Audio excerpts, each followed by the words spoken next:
मकवानपुर गढी मकवानपुर जिल्लाको सबसे ठुलो गढी एकदम सिन एकदम राम्रो रहेछ ठाउँ। ओहो ल यहाँ चाहिँ बाटो यस्तो रहेछ ल है तपाईँहरू नआइपुग्योहरू हेर्नुहोस् भिडियो हेरेर मनोरञ्जन गर्नुहोस्। आहा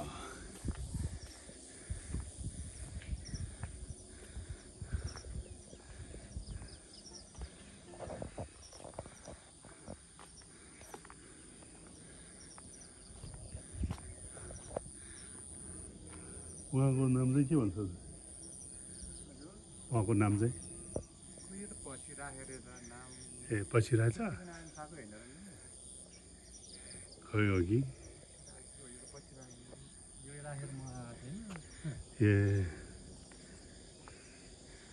एकदम राम्रो ठाउँमा रहेछ है यो चाहिँ गढी भनिन्छ चाहिँ।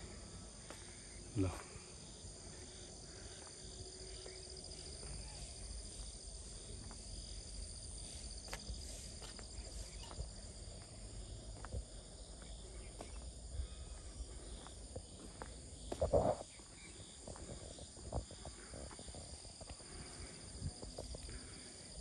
त्यो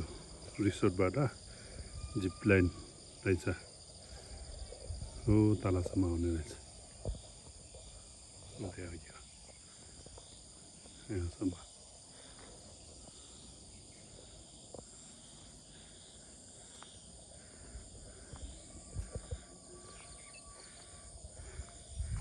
यो चाहिँ पृथ्वीनारायण शाहको मूर्ति रहेछ शाहले।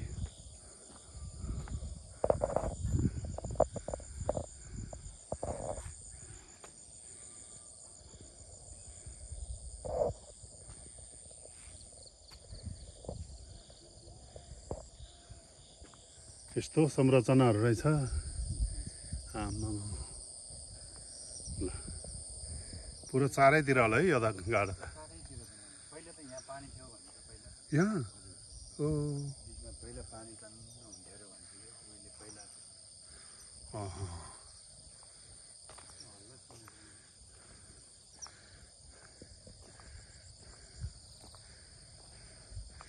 यो कहिले बनाएको भनेको चाहिँ कतै लेख छैन रहेछ है छ ए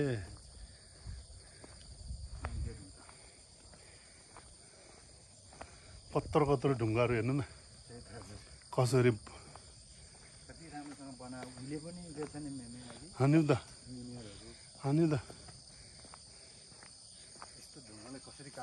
कसरी काट्यो होला कहाँबाट ल्यायो होला।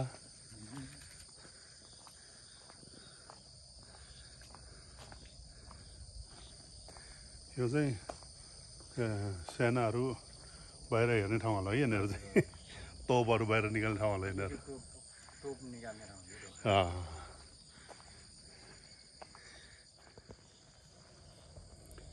यो गढी डाँडाबाट यहाँ गुम्बा बनाउनु भएको रहेछ यो डाँडामा गुम्बा पनि रहेछन्। ताला शिवम सिमेन्टको फ्याक्ट्री। मौसम अलिकति मधुर भएको छ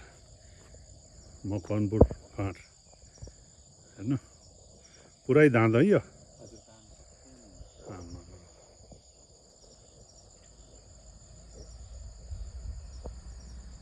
ल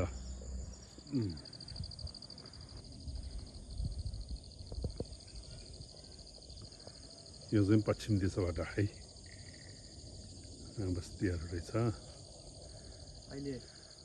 भित्र पसेर एकचोटि त्यहाँ पुग्ने नै हिँडेर त्यो डाँडा ए त्यो चाहिँ सावा भन्ने ठाउँ हो। त्यो फाँटले तलतिर देख्यो राम्रो देख्यो।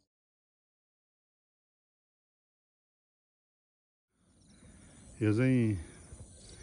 मकवानपुर गढीको सभा बस्ने ठाउँ अरे है यो चाहिँ मिटिङ बस्ने ठाउँ होला। हेर्नुहोस् यो पारी पल्लो डाँडा चाहिँ मेन गढी चाहिँ त्यहाँ हो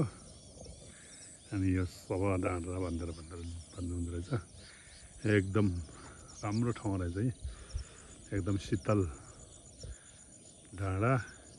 चारैतिर देख्ने जहाँसुकै देख्ने ठाउँ ल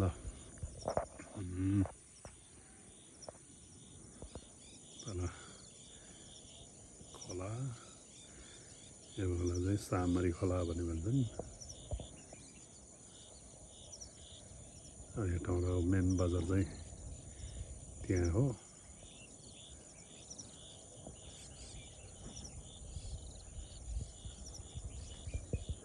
यो ठाउँको मान्छेहरू चाहिँ शीतल खानलाई यो डाँडामा आयो के टाढै जान्न पर्ने 15-20 मिनटको बाटोमा यस्तो ठाउँमा आएर अनि शीतलमा बस्नुभयो भने ल काउलन डाँडा भन्ने त्यो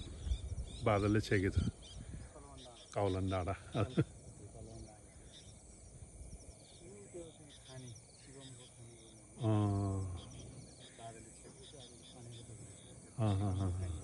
हजुर हजुर हजुर हजुर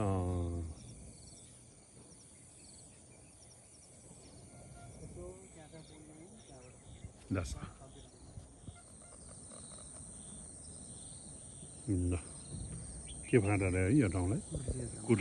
कुर्ले दमार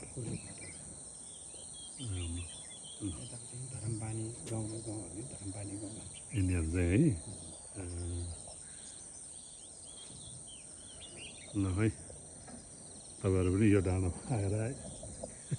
मनोरञ्जन गर्ने यस्तो राम्रो ठाउँ रहेछ शीतल ठाउँ फेरि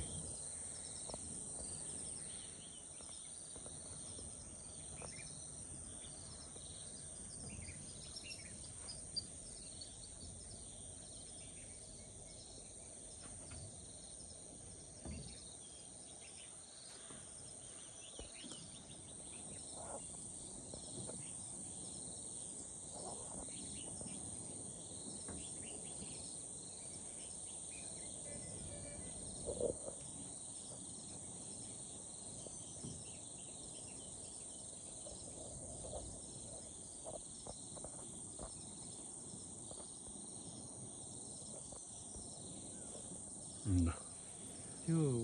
खानी भन्दा अलि माथि चाहिँ बुर्जर हो है त्यो कुनाको चाहिँ हजुर बुर्जासम्म मेमा आइपुग्नु भन्नु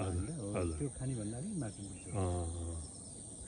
त्यो भित्ताको त्यो पादल फलाफले देखेको हजुर हजुर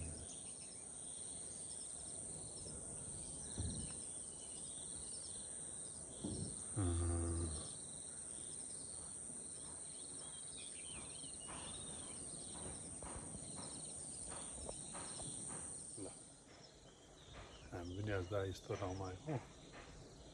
मलाई चाहिँ बाटो देखाउनु हुने उहाँले बिचरा एकदम साथी गरेर बाटो देखाउनु भयो यो डाँडामा आउनेलाई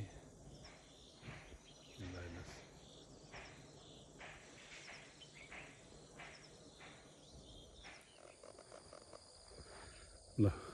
यो चाहिँ अब दरबारभित्र छिर्ने गेट ल ऐतिहासिक मकनपुर गढी 2 नम्बर वाला पर्दो रहेछ ल यताबाट भित्र छिर्ने ठाउँ अब हामी भित्र छिर्छौँ यहाँ चाहिँ सहिद गरेर सगुन गरेर राख्नुभएको रहेछ ल यहाँ भित्र छिर्यौँ हामी भित्र छिर्यौँ ल यो अनेक थरीको रहेछ है कृपया फुल नटिपिदिनु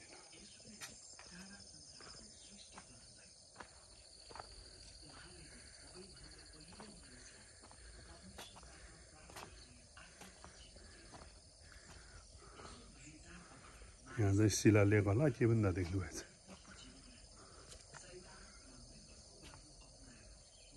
ल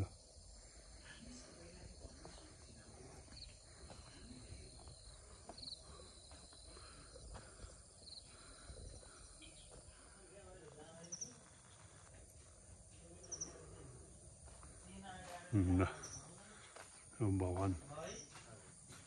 रहेछ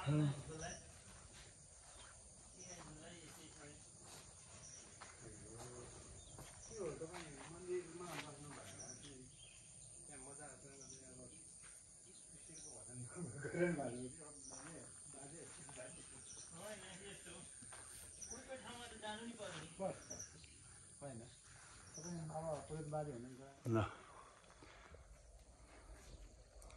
भवन रहेछ यहाँ हेर्नुहोस् यहाँको ढुङ्गाहरू कस्तो कस्तो कत्रो कत्रो ढुङ्गाहरू छ कहाँबाट ल्याएर कसरी बनायो होला भन्ने कुरा आजसम्म मान्छ हेर्नुहोस् यत्रो यत्रो ढुङ्गाहरू उहिलेको जुगमा आमा भग्नाशेष रहेछन्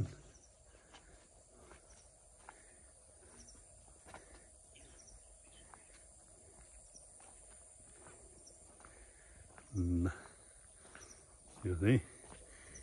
गढी दरबार होइन यो ढुङ्गाहरू कसरी चाहिँ बनाएको होला कसरी राख्यो होला न सिमेन्टै छैन न रथसथ छैन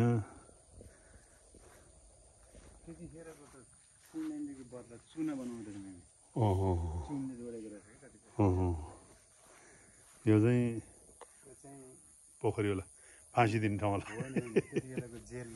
जेल ए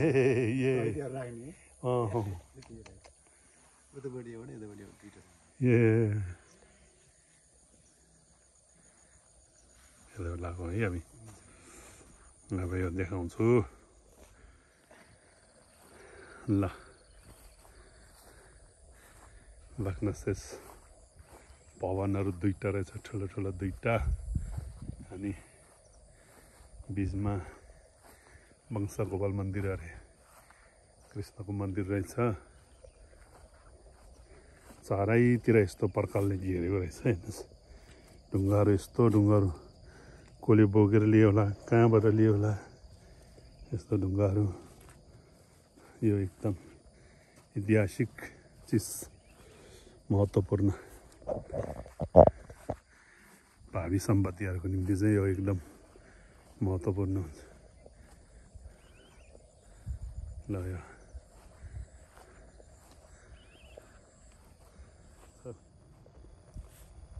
यो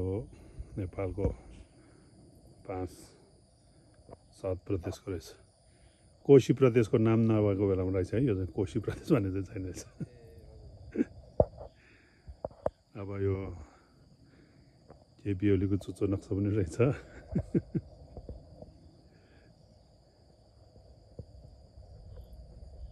यहाँ चाहिँ यस्तो रहेछ मकवानपुर गाडी 2000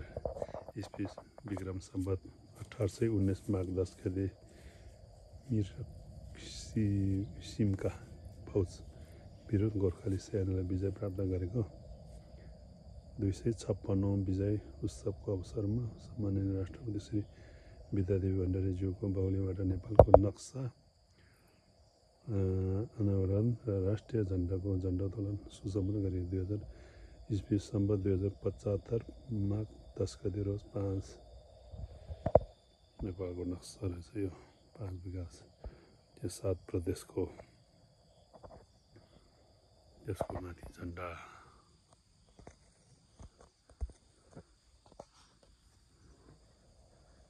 अझ अलिकति बादलले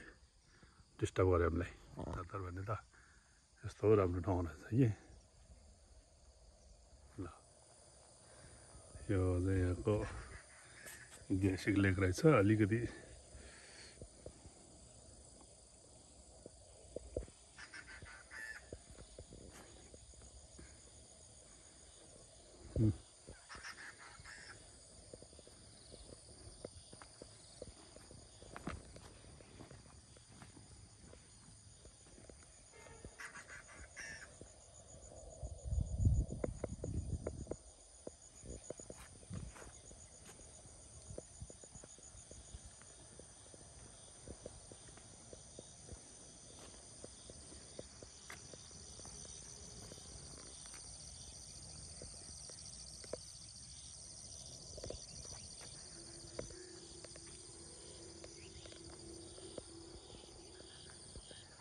चारैतिरमा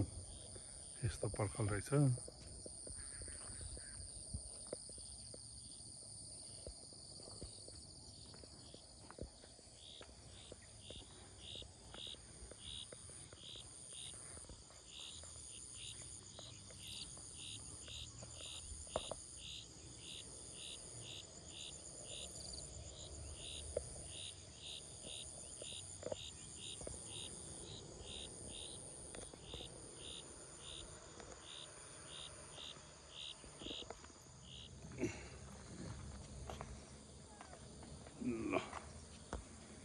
सेतो हरिले साथीले स्वागत गरेर बसेको रहेछ। अनि तलसम्म चाहिँ गेट यो सिडी